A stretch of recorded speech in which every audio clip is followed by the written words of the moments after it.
विचार केला आहे का की त्रिदेव म्हणजेच ब्रह्मा, विष्णू आणि महेश हे तिघे एकाच देहात कसे प्रकट झाले? एका पौराणिक कथेनुसार एकदा नारद मुनींनी देवी सरस्वती, लक्ष्मी आणि पार्वती यांच्याकडे अनुसूयाच्या पतिव्रताची स्तुती केली.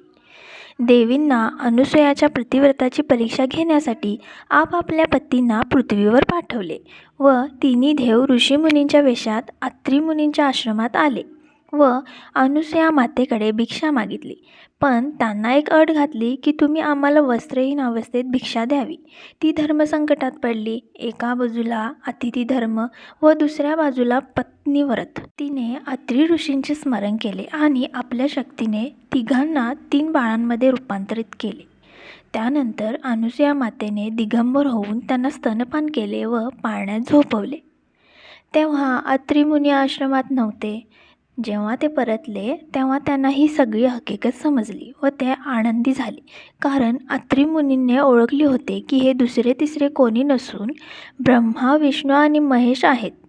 त्यांना तिघांनी मूळ रूपात येऊन अत्री आणि अनुसूयाला दर्शन दिले व वर मागण्यास सांगितले. दोघांनीही विनंती केली की तुम्ही तिन्ही देव आमच्या मुलांच्या रूपात आश्रमात राहावे. देवांनी ही विनंती मान्य केली आणि तिन्ही देवांनी तेज एकत्र होऊन भगवान दत्तात्रय यांचा जन्म झाला.